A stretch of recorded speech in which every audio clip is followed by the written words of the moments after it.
সে আপোনাৰ এখেত এতিয়া আহিছে তেখেতৰ নামত কোনোবাই অলৰেডি ইয়াত ভোট দি গৈছে বুলি কৈছে কিন্তু তেখেতে এতিয়া আহিছে তেখেতৰ নামত কোনোবাই ভোট দি গৈছে এতিয়া তেওঁলোকৰ ইয়াত একো হেৰি নাই একো কৰিবই পৰা নাই তেওঁলোকে এইটো কেনেকে হ'ব ইয়াত এইটো কি খেল হৈ আছে কিবা কি কৈছে তেওঁলোকে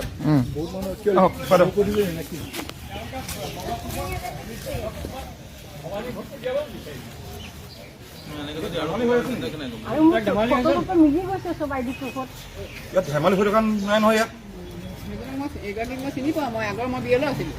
নহয় নহয় এতিয়া একেটা ফটো আটাই কোনোবাই দি থৈ গৈছে দিবলৈ পালে কেনেকে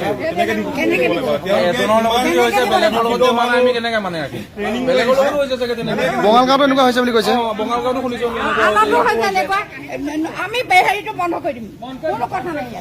ইলেকশ্যন পতা কি দৰকাৰ আছে যদি এনেকুৱা হ'বলৈ হয় বেলেগৰ নামত বেলেগক ভোট দিবলৈ হয় ইলেকশ্যন পতা কি দৰকাৰ আছে ইলেকশ্যন পাতিবই নালাগে ইলেকশ্যন বন্ধ কৰি দিয়ক মানে লাইন পাতি সোমালো ৰুমত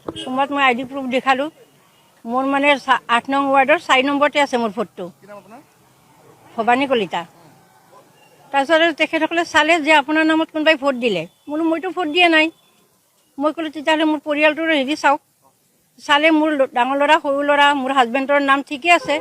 কিন্তু মোৰ নামত কোনোবাই টিপচহি মাৰি ভোটটো দি থৈ গ'ল এতিয়া তেখেতসকলে কৈছে যে আপোনাৰতো ভোটটো হেৰি হৈ গ'ল কোনোবাই মাৰিলে এতিয়া কি হ'ব আপোনালোকেহে জানিব সেইটো প্ৰমাণ ময়ে কৰিলোঁ হেৰি তেওঁৰ ভোটটো লোকে টিপচহি মানে শিক্ষিত এগৰাকী হেৰি মহিলাৰ ভোটটো টিপচহি দি মাৰি থৈ গুচি গ'ল তেওঁ আহি পেলাই হেৰি ভোটটো দিব নোৱাৰিলে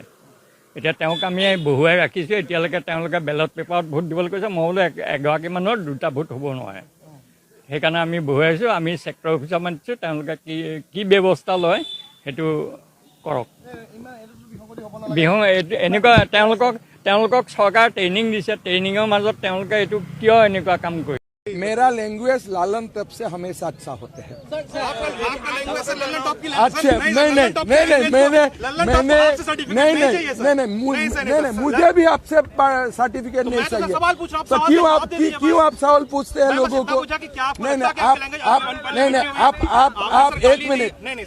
आप मुझे से अपॉइंटमेंट लिया नहीं सर यहाँ पे प्रेस नहीं आप ऐसा मत करो मैं आपको कोई प्रेस वार्ता में बुलाया नहीं हूँ मैं नहीं आया तो आप मत करो अभी क्यों कर रहे हैं यहाँ पे लोग खड़े नहीं आप क्यों मुझे क्वेश्चन पूछेगा आप तो मैं भी देखो आप मुझे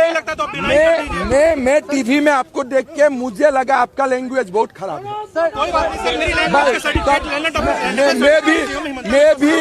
मैं भी पार्टी से किसी नेता से अच्छा मैं देखो देखिए मैं आपसे बात करना नहीं चाहता हूँ किसने मैं लालन तब क्या है वही नहीं जानता हूँ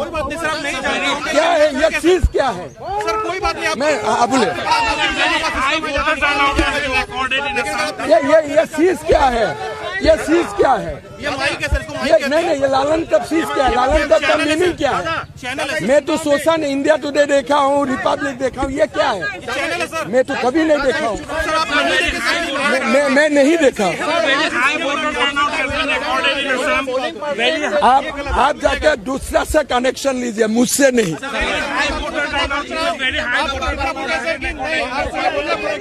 लालन तब का मीनिंग क्या है लालन तब का मीनिंग क्या है नहीं लालन तब का मीनिंग क्या है लालन तब का मीनिंग क्या है मैं तो हिंदी भाषा से ये भी नहीं देखा हूँ लालन तब का मीनिंग क्या है देखिए हमें जो कॉलेज में हिंदी सिखाया गया है उसमें कोई लालन तब वर्ड ही नहीं था प्रेस का लोगों को मैं एक रिक्वेस्ट करना चाहता हूँ आप लोग क्वेश्चन करते हैं जवाब नहीं देने से खराब पाते हो लेकिन 5 बजे तक चुनाव आयोग का रूल है कि कैंपेन बंद हो चुका है आप लोग मुझे उसी क्वेश्चन को आंसर देने के लिए करते हो फिर मेरा ऊपर 2 FIR दर्ज हो जाएगा जो भी पूछना है 5 बजे घर में आइए आराम से बैठ के पूछिए एक ही क्वेश्चन 5 बजे का बाद भी तो हम पूछ सकता हूँ जो चुनाव आयोग का एक नियम बना हुआ है कि प्रसार होने का बाद स्टार कैंपेनर चुनाव का ऊपर कोई टिप्पणी नहीं करेगा तो अगर मैं अभी कुछ बोलो आप लोग सलाह देगा कोई भी मेरा ऊपर FIR दे सकता है और एक देश का प्रदेश का CM को कानून नहीं तोड़ना चाहिए ना तो 5 बजे का बाद आप लोग जो भी मुझे क्वेश्चन करे मेरा रिप्लाई देने में कोई प्रॉब्लम नहीं है लेकिन 5 बजे का पहले कानून इसका इजाजत नहीं देते, इतना ही सिंपल बात। कोई प्रॉब्लम नहीं, 5 बजे आइए मेरा घर में चाय पीजिए, 5 बजे का बाद जो भी पूछना है एक एक करके पूछिए, कोई प्रॉब्लम नहीं है। लेकिन ये करने में क्या है, टीवी का आप लोग चैनल में लगा देगा, समय देखेगा, फिर 10 FIR मेरा ऊपर बेकार का दर्ज हो जाएगा। समझ गया ना, यही बात है बस। আপোনালোক কোনে বহিব ইয়াত বিএলঅ বুলি আপোনাৰ কাৰ্ডখন যে চাওঁ এখন চাওক বিএলঅৰ নামত এখন মই এতিয়া ডিচি ওচৰলৈ যাম এই দেখিছে নহয় এই বাইদেউগৰাকী প্ৰত্যেকগৰাকী বিএলঅৰ নামত এই ভোট চেণ্টাৰৰ ভিতৰত বহি আছে এয়া বিএলঅৰ নামত এগৰাকী নাম কি আছিলে তনুমণি বৰুৱা আপুনি আপোনালোক নহয় বাৰু আপুনি চৰকাৰী গম পাইছো এই আপত বহিব নোৱাৰিব আপোনালোক মই ইলেকশ্যন এজেণ্ট হয় মই কোনে চাই লওক এনে এওঁ কাৰ্ড লৈ বহি আছে এইবিলাক ভোটাৰ লিষ্ট লৈ বহি আছে ইয়াত বহিব নোৱাৰিব নহয় আপুনি ওলাই দিয়ক ইয়াত বহিব নোৱাৰিব নহ'লে আপোনালোকৰ ওপৰত FIR কৰিম এতিয়া ইয়াত বহিব নোৱাৰিব ন কিয় বহিছে এনেকে কি কাৰণে বহিছে আপোনালোকে কি কোন নিয়মত আছে কোন সংবিধানত আছে কোনে দিলে আপোনালোকৰ অধিকাৰ নিৰ্বাচন আয়োগে দিছে নে জিলা প্ৰশাসনে দিছে ইয়াৰ পৰা ওলাই যাওক নহ'লে FIR কৰি দিম এতিয়া লগে লগে মই আপুনি চৰকাৰী মানুহ আপুনি বাৰু বাদ দিছোঁ ইয়াত বহিব নোৱাৰিব এইবিলাক কিহৰ নাটক কৰিছে ইয়াত কিহৰ নাটক ইয়াৰ পৰা ওলাওক এইবিলাক খালী কৰক মই এইটো DCলৈ পঠিয়াইছোঁ আপোনালোকৰ ব্যৱহাৰ যোনটো কৰিছে নাই আপোনালোকে মাফিয়া ৰাজ কৰিছে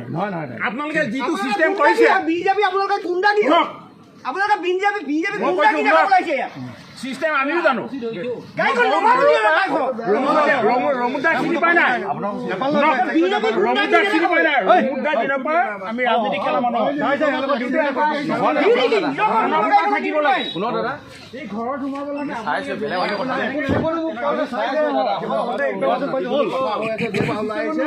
আমাৰ ওচৰত ৰেকৰ্ডিং আছে হ'ব এইটো চিষ্টেমত নহয় বহি আছে তো বাইক কৰক এতিয়া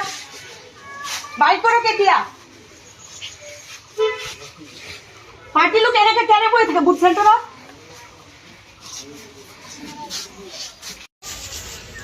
বাইক কৰক এতিয়া পাৰ্টি লোক এনেকে কেনে বহি থাকে বুথ চেণ্টাৰত সোনকালে বাইক কৰক মই ভোট দিব আহিছিলোঁ ভোটাৰ লিষ্টত নাম নাই মোৰ মৰা বুলি দিছে মৰা বুলি ঘোষণা কৰিছে নিৰ্বাচন আয়োগে ভোট দিব নাপালোঁ মই মনটো বেয়া লাগি আছে লাগিবই 5 বছৰৰ মূৰত এটা ভোট দিব লাগে আৰু ভোটটো দিব নাপালোঁ আৰু আপোনাৰ নামটো কি প্ৰফুল্ল বনিয়া আৰু মৰাজনৰ নাম প্ৰফুল্ল হাজৰিকা আপোনালোকৰ গাঁৱৰ ওচৰৰে এই ইয়াতে ঘৰ ইয়াত আছে আছে বুলি শুনিছোঁ মই দেখা নাই মৃতৰ লোকজনৰ নাম আছে মই যিখন ৰিচিপ্ট মোৰ পৰা চক্ৰ বিষয়ে লৈছে সেই সময়ত মোৰ হাতত তেওঁ 34,930 টকা পাইছে আৰু বাতৰি প্ৰকাশ পাইছে লাখ লাখ টকা আৰু কোনোবা মই শুনিছোঁ কোনোবা চেনেলে বোলে কৈছে মোক বোলে এৰেষ্ট কৰিছে এতিয়াতো মই আপোনালোকৰ সন্মুখত মোৰ ঘৰত মোৰ অফিচৰ টেবুলৰ পৰা বাইট দি আছোঁ মোক যদি তেওঁলোকে কোৱা মতে এৰেষ্টে কৰিছে মই মোৰ ঘৰৰ অফিচৰ টেবুলৰ পৰা কেনেকৈ বাইট দি আছোঁ আৰু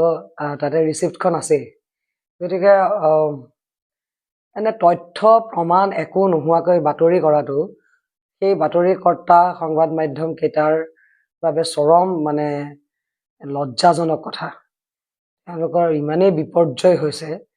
তেওঁলোকৰ বাতৰিৰ নামত তেওঁলোকে কি উলিয়াই ফুৰিছে ক'বই নোৱাৰে সাংবাদিকতাৰ প্ৰথম তেওঁলোকৰ লেচনটোৱে হৈছে তথ্য প্ৰমাণ ভিত্তিক বাতৰি প্ৰকাশ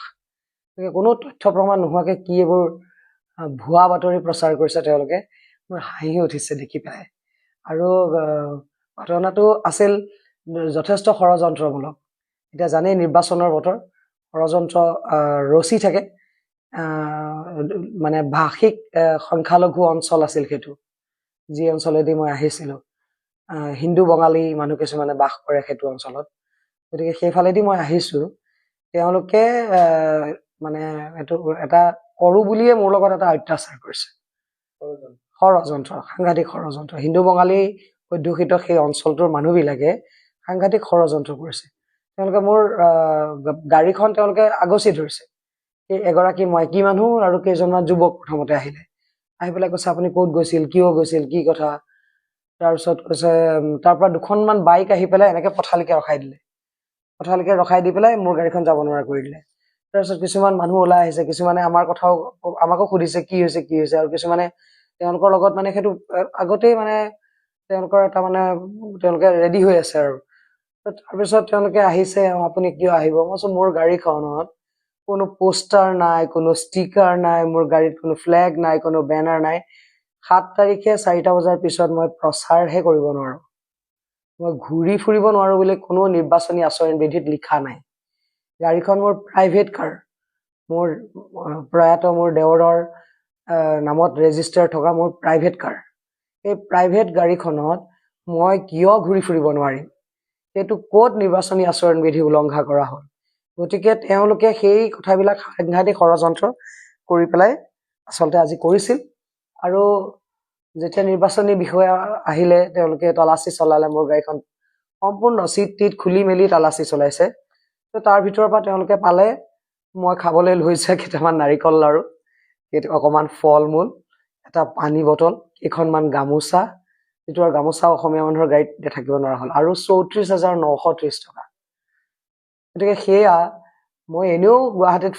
ঘূৰি ফুৰি থাকোঁতেও মোৰ তাতকৈ বেছি পইচাই মোৰ পকেটত থাকে মোৰ বেগত থাকে এতিয়া নিৰ্বাচনী আচৰণ বিধি গতিকে ডেফিনেটলি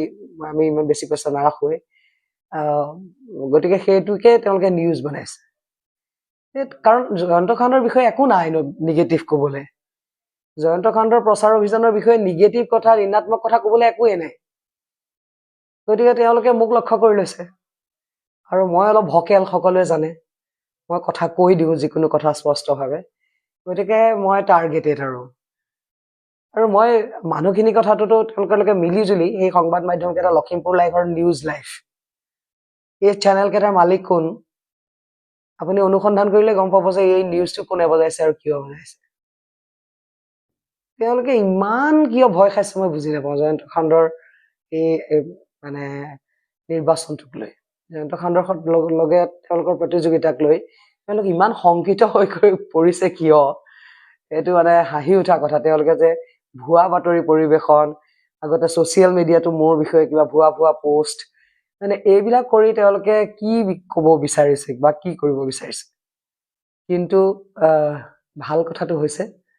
যে জনতা আমাৰ লগত আছে জনতাই তেওঁলোকৰ এই কনস্পিৰেচিবোৰ এই অসভ্যালিবোৰ এই অভদ্ৰামীবোৰ জনতাই নাকচ কৰিছে সম্পূৰ্ণৰূপে সেইটো এটা আমাৰ পক্ষে পজিটিভ কথা ভাল কথা আচলতে আজি আপুনি ধন মিলাবলৈ যোৱা বুলি এটা মানে বাতৰিটো তাকে মই সেই অঞ্চললৈ গৈছিলো আমাৰ মণ্ডল এজন তেওঁ মোক ক'লে বাইদেউ মই একাপ চাহ খাই যাব আহিব আজি মই মণ্ডলসকলৰ লগত চাহ চিনাকি মই একাপ দিয়ে তেওঁলোকক নিৰ্বাচনৰ বুজবাজ লৈছো যে কেনেকুৱা আপোনালোকৰ ঠিকে আছে নে চব আৰু মই তেওঁলোকৰ মানে এটা সৌজন্যতামূলক ভিজিট ঘৰুৱা ভিজিট মই মোৰ পাৰ্টিৰ কৰ্মকৰ্তাৰ ঘৰলৈ দিব পাৰোঁ তাত নিৰ্বাচনী কোনো আচৰণ বিধি উলংঘা নহয় গতিকে সেই অঞ্চলৰ নৱস্যাৰ যিজন মণ্ডল তেওঁৰ ঘৰত মই গৈছিলোঁ তো তেওঁ মোক ক'লে যে বাইদেউ আপুনি আহিলে মোৰ ৰাস্তাটোও দেখিব ৰাস্তাটো কিমান বেয়া আমাৰ ভৱিষ্যতে যদি দাদা MLA হয় আমাৰ ৰাস্তাটো বনাই দিব লাগিব বোলো নিশ্চয় মই চামগৈ বাৰু দেই এই বুলি গৈছোঁ ল'ৰাটোক কৈছোঁ মই এডোখৰ খোজকাঢ়ি গৈছোঁ কৈছোঁ তই মোক খোজ কঢ়াবলৈ আনিলি সি মোক কৈছে নহয় আপুনি আণ্টি বোলে ৰাস্তাটো দেখিলেহে গম পাব আমি কেনেকুৱা অৱস্থাত থাকোঁ গতিকে এইটো বহুত হাঁহি ধেমালি ফূৰ্তিৰে মই তেওঁলোকৰ খবৰ ল'বলৈ যোৱা এটা হেৰি গতিকে এইটোতো কৰিব নোৱাৰা কোনো নিৰ্বাচনী আচৰণ বিধি উলংঘাৰ প্ৰশ্নই নাই গতিকে তাত মই পাব্লিকৰ মাজত টকা বিলোৱা ক'ত প্ৰমাণ আছে তেওঁলোকৰ ওচৰত আৰু সেইটো প্ৰয়োজন জয়ন্ত কাণ্ডক নাই জয়ন্ত কাণ্ডে টকা বিলাই ভোট কিনাৰ এক চিকুট মানুহ প্ৰয়োজন নাই না বৰ্তমান ৰঙানদী সমষ্টিত টকা বিলাই ভোট কিনাৰ প্ৰয়োজন আছে বিজেপি দলৰ প্ৰাৰ্থীগৰাকীক তেওঁলোকে বিলাইছে কোটি কোটি টকা আৰু সেইবিলাক দেখিও নেদেখাৰ ভাও ধৰি আছে প্ৰশাসনে চকু মুদি আছে দেখি আছে সকলোৱে দেখি আছে তেওঁ নিজৰ ঘৰত অপেনলি টকা বিলাই আছে বিভিন্ন গাঁৱত তেওঁৰ মানুহবিলাকে গাড়ী ৰখাই মানুহক টকা বিলাই আছে তেওঁলোকে সেইবিলাক কাম দেখিছো তেওঁৰ আমি নিৰ্বাচনী বিষয়াৰ যিজন মডেল কোড অফ কণ্ডাক্ট বিষয়া আছে তেখেতক মই কমপ্লেইন কৰিছোঁ দুটামান এইকেইটা কমপ্লেইনৰ ওপৰত কিন্তু একশ্যন লোৱা নাই এতিয়ালৈকে কিন্তু আমাৰ ওপৰত অনাকাংক্ষিত একশ্যন তেওঁলোকৰ মোৰ তাতো ধৰাও নপৰিল ন 34,000 টকা তাতকে বহুত বেছি টকা মই গুৱাহাটীত যেতিয়া ফুৰিবলৈ যাওঁ মোৰ পকেটত থাকে মোৰ জেপত থাকে তো 34,000 টকা মই কাক বিলাবলৈ যাম আৰু তাককৈ কৈছে লাখ লাখ টকা যেনেকে তেওঁলোকে 9,000 টকা মানুহক দি পেলাই লাখপতি বাইদেউ বুলি কয় তেনেকে মোৰ পকেটত টকা 34,000 টকাটো তেওঁলোকে লাখ লাখ টকা দেখে অংকত অকমান ঢিলা নেকি অলপ অংকত গাধা অলপ নাজানে লাখ টকা আৰু 1,000 টকাৰ মাজৰ ডিফাৰেন্স অলপ অংকত গাধা চাগে ডেফিনেটলি বিজেপি জড়িত হৈ আছে নিউজ লাইভ আৰু লখিমপুৰ লাইভ চেনেল কেইটাৰ মালিক কোন এইকেইটা চেনেলৰ মালিক কোন এইকেইটা চেনেলে কাক ফাণ্ডিং কৰি আছে ইয়াতে হিৰাজ হাজৰিকা ফাণ্ডিং কৰি আছে সেইকেইটা চেনেলৰ মালিক বিলাকে গতিকে ডেফিনেটলি এইটো তেওঁলোকৰ ষড়যন্ত্ৰ আৰু সেই গাঁওখন হ'ল হিন্দু বঙালী অধ্যুষিত গাঁও যিখন গাঁৱৰ মানুহে মোৰ ওপৰত এই কাণ্ডটো কৰিছিল গতিকে হিন্দু বঙালীখিনিয়ে হিৰাজ হাজৰিকাক ছাপোৰ্ট কৰে জয়ন্ত কাণ্ডক নহয় এইটো এটা সাংঘাতিক কনস্পিৰেচি যোৱাকালিও আপোনালোকৰ ঘৰত এনেকুৱা এটা পৰিৱেশ হৈছিলে অনাকাংক্ষিত পৰিৱেশ আপুনি হয়তো যোৱাকালি ঘৰত সোমাব পৰা নাছিল হয় হয় প্ৰশাসন যন্ত্ৰটো বিজেপিয়ে ব্যৱহাৰ কৰিছে সাংঘাতিক ধৰণে ব্যৱহাৰ কৰিছে মই যোৱাকালি কথাটো মই নিৰ্বাচন আয়োগক ধন্যবাদ জনাম ঠিকে আছে যোৱাকালি 4টা বজাৰ পিছৰ পৰা প্ৰচাৰ বন্ধ গতিকে আমাৰ ইয়াত মানুহে ভিৰ কৰা বা হেৰি কৰাটো তেওঁলোকে সেইটো নিৰ্বাচন আয়োগে সেইটো ঠিকেই পদক্ষেপ লৈছে সেইটো মই ভাল পাইছো সেইটো লোৱাৰ কাৰণে কিন্তু একে সময়তে ঋষিৰাজ হাজৰিকা ঘৰত এই ধৰণৰ কাণ্ডকাৰী কাৰ্য চলিয়ে আছে তাৰ ওপৰতো যদি তেওঁলোকে পদক্ষেপ ল'লেহেঁতেন ভাল লাগিলেহেঁতেন তাৰ ওপৰত কিন্তু আমাৰ ঘৰত যেনেকে ভিতৰলৈ সোমাই আহি আমাৰ ঘৰত কাম কৰা মানুহ পৰ্যন্ত মোৰ ষ্টাফ তেওঁলোককো মাৰপিট কৰিছে উলিয়াই দিবলৈ যত্ন কৰিছে সিহঁতে থাকে ইয়াতে ষ্টাফ হয় এইবিলাক ৰান্ধনি আমাৰ কাৰিকৰ আমাৰ ক্লিনাৰ এনেকুৱা এইবিলাক ষ্টাফকো সিহঁতে এটেক কৰিছে প্ৰশাসনে আৰু বাকী মানুহখিনিকতো গতিয়াই ভুকিয়াই উলিয়াই দিছেই একে পৰিৱেশ ঋষিৰাজ হাজৰিকাৰ ঘৰত হোৱা নাই তাৰ ওচৰৰ মানুহ থকা মানুহে ঘৰে নিজৰ চাদৰৰ ওপৰৰ পৰা দেখি আছে ভিতৰত যে মানুহ সোমাই আছে আৰু টকা বিলাই আছে আৰু নিৰ্বাচনী বিষয়াসকলে আচৰণবিধি লক্ষ্য কৰা বিষয়াসকলে কোনো পদক্ষেপ লোৱা নাই সেইটো ৰাইজে দেখিছে স্থানীয় ৰাইজৰ পৰা সেই অভিযোগটো মই শুনিছো স্থানীয় ৰাইজে কৈছে যে মদ পানী খাই মানুহে বহুত উৎপাত কৰে তেওঁ তাতে তেওঁ তাতে বহুত কিবা কিবি বিলাই আছে বহুত খানা চানা কিবা কিবি নাজানো আৰু মই বহুত কিবা কিবি পইচা পাতি মানুহে কৈছে স্থানীয় মানুহে গতিকে তেওঁলোকৰ হুলস্থুলীয়া এটা পৰিৱেশ শিক্ষাৰ্থীসকলে ভালকে পঢ়িব পৰা নাই এইবোৰ স্থানীয় মানুহে হেৰি কৰিছে অভিযোগ কৰিছে তেনেকে আমাৰ ঘৰতো তেনেকে বহুত মানুহ আহিছে মই তেওঁলোকক কৈছো যে আমি কোনো টকা বিলোৱা নাই কোনো আমি আপোনালোকক একো দি থকা নাই ইয়াত আপোনালোক আহিছে ধন্যবাদ আমি আপোনালোকৰ লগত কথা পাতিবলৈ পাই ভাল পাইছো ৰাজনৈতিক আদান প্ৰদান হৈছে মতামতৰ সেইটো আমাৰ ঘৰত হৈ আছে তেনেকুৱা ধৰণৰ পৰিৱেশ কিন্তু সেই পৰিৱেশটো তেওঁলোকৰ তাত বেলেগ এটা বিপৰীত পৰিৱেশ হৈ আছে খানা পিনা ফূৰ্তি ফাৰ্তা নাচ গান মদ মাংস এইবিলাক হৈ আছে গতিকে ওচৰৰ পাজৰৰ মানুহবিলাক অলপ বিতুষ্ট হৈছে বুলি মই শুনিবলৈ পাইছো গুণ্ডাৰাজে তেওঁলোকে ৰাষ্ট্ৰটো চলাবলৈ বিচাৰি আছে তেওঁ MLA নহওঁতে এইবিলাক গুণ্ডাৰাজ MLA হলে তেওঁ কি কৰিব সেয়া ৰাইজে অনুধাৱন কৰিব নিশ্চয় পাৰিছে গতিকে ৰাস্তাত আমি প্ৰচাৰ কৰিবলৈ যাব নোৱাৰো আমাৰ গাড়ী পিছফালে 6-7টা কিবা অচিনাকি গুণ্ডা থকা গাড়ীয়ে আমাৰ গাড়ীবোৰ পিছা কৰে আমাৰ গাড়ী আগচি ধৰে এইবিলাক কৰবাৰ মই শুনিছো কৰবাৰ বিহাৰৰ পৰা গুণ্ডা আনিছে বুলি গতিকে সেইবোৰ মানুহে গাড়ী চাৰি আমাৰ পিছা কৰে আমাৰ প্ৰচাৰ কৰিবলৈ যোৱা আমাৰ কৰ্মকৰ্তাসকলক ভাবুকি দিয়ে আমাৰ কৰ্মকৰ্তাসকলক গাড়ী আগুৰি ধৰে এইবিলাক কাম আৰম্ভ কৰি দিছে তেওঁ সাংঘাতিক ধৰণৰ এটা গুণ্ডাৰাজ আকৌ কোনোবাই যদি আমাৰ বিষয়ে বাইট দিয়ে ভাল কিবা এটা সংবাদ মাধ্যমত কয় সেই মানুহজনৰ ঘৰলৈ মটৰচাইকেল লৈ গুণ্ডা গুচি যায় গৈ পেলাই তেওঁক দম চম দি আহে কোনোবাই যদি আমাৰ প্ৰচাৰ সভাবিলাকত অংশগ্ৰহণ কৰিবলৈ আহে সেইবিলাক মানুহকো দম দিয়ে আকৌ সেইদিনা আমি এটা জেগাত প্ৰচাৰ কৰিবলৈ গৈছিলো তাত 50 গৰাকীমান মহিলা ভয় ভাবুকি দেখুৱাই উভতাই পঠিয়াইছে আমাৰ সভালৈ আহিবলৈ দিয়া নাই মানুহে অলপ জয়ন্ত কাণ্ডৰ সভা বুলি ভাল পায় আহিবলৈ লগতে মোকো বহুত মানুহে চিনি পায় বাইদেউ আহিছে বুলি ভাবিও চাবলৈ আহিব বিচাৰে কিন্তু তেওঁলোকে নিদিয়ে আহিবলৈ মানুহবিলাকক আগচি ধৰি ঘৰলৈ উভতাই পঠায় তাৰপিছত আমাৰ সভালৈ গ'লে মাইকী মানুহবিলাকৰ আঁচনি কাটি দিম বুলি ভয় কৰে। গতিকে কৰিবতো আচলতে আঁচনি চাচনিটো তেওঁলোকে কাটিব নোৱাৰে, সেইবোৰতো ভুৱা প্ৰচাৰ। আকৌ তেওঁলোকে কয় বোলে তোমালোকে ক'ত ভোট দিছা আমি হেনো দেখি থাকিম বোলে, নীলা বুটাম কিবা বোলে জ্বলিব তেওঁলোকৰ হেনো যে দেখি থাকিব। সেইবোৰ ভুৱা প্ৰচাৰ মানুহবিলাকৰ মাজত কৰিছে। সেইবিলাক কামটো তেওঁলোকে কৰিব নোৱাৰে ন। গতিকে সেই ভুৱা কথা কৈ মানুহক ভয় ভাবুকি দি তেওঁলোকে ৰাজনীতি কৰিছে। আৰু আমি সততাৰ ৰাজনীতি কৰিছো। জয়ন্ত খান ডাঙৰীয়াই নমস্কাৰ দিছে, ৰাইজৰ মাজত সেৱা লৈছে, মাটিত বহিছে, একেলগে নাম গাইছে। গতিকে তেওঁ ভদ্ৰতাৰ সভ্যতাৰ ৰাজনীতি কৰিছে। পাৰ্থক্য সেইখিনিতে। আৰু এটা কথা, আজি আপোনাৰ ওপৰত যিখিনি অভিযোগ আহিছে এই ক্ষেত্ৰত আপুনি আইনগত ব্যৱস্থা গ্ৰহণ কৰিব নেকি? নিশ্চয় মই এইমাত্ৰ গোচৰ তৰিবলৈ গৈয়ে আছো। ক্ৰিমিনেল কেছ তৰিম সেইখিনি মানুহৰ ওপৰত যিখিনি মানুহে অনাধিকাৰভাৱে কোনো তেওঁলোকৰ বেআইনীভাৱে তেওঁলোকে মোক আবদ্ধ কৰিছে, সেইখিনিৰ ওপৰত ক্ৰিমিনেল কেছ দিম। আৰু যিকেইটা চেনেলে মোৰ ওপৰত ভুৱা বাতৰি প্ৰকাশ কৰিছে তেওঁলোকৰ ওপৰতো মই কেছ দিবলৈ গৈ আছো। ডেফিনেটলি এইটো এটা ডাঙৰ মানহানি কেছ মই গুৱাহাটীলৈ গৈ পাই অতি শীঘ্ৰে তৰিম। আৰু আজি মই স্থানীয় থানাত স্থানীয় আৰক্ষী থানাত মই তেওঁলোকৰ বিৰুদ্ধে ক্ৰিমিনেল কেছ দিম। ইতিমধ্যে আপোনাৰ পতাকা জ্বলোৱা, জয়ন্ত খানদেৱৰ এই বেনাৰ পোষ্টাৰ জ্বলোৱা এনেকুৱা কেইবাটাও ঘটনা হৈ গৈছে। এই ক্ষেত্ৰত আপোনাৰ আমাৰ কৰ্মকৰ্তাসকলে মোক আহি অভিযোগ দিছে, কংগ্ৰেছ দলৰ কৰ্মকৰ্তাসকলে বোলে বাইদেউ পতাকা জ্বলাইছে, আমুক কৰিছে তামুক কৰিছে, পোষ্টাৰবোৰ চব ফালে। আমি পোষ্টাৰ আমাৰ কৰ্মকৰ্তাসকলে আমিতো কোনো হাজিৰা দি পেলাই পোষ্টাৰ লগোৱা নাই। আমাৰ নিজৰ বুথৰ কৰ্মীসকলে পোষ্টাৰ লগাইছে। নিজে খোজকাঢ়ি গৈ বুথৰ মহিলা কৰ্মী, বুথৰ পুৰুষ কৰ্মী, বুথ লেভেলৰ আমাৰ যুৱ কৰ্মী তেওঁলোকে পোষ্টাৰ জ্বলাইছে। আমাৰ যিসকল অগপৰ পৰা অহা জয়ন্ত খাণ্ডৰ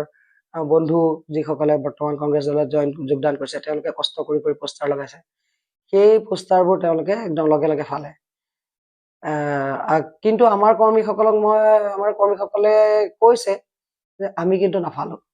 আমাৰ কৰ্মীয়ে নাই ফলা। আমাৰ কৰ্মীয়ে ক'তো পোষ্টাৰ ফলা নাই, ক'তো তেওঁৰ পতাকা জ্বলোৱা নাই। কৰ্মীসকলে আত্মবিশ্বাসেৰে যুঁজিছে,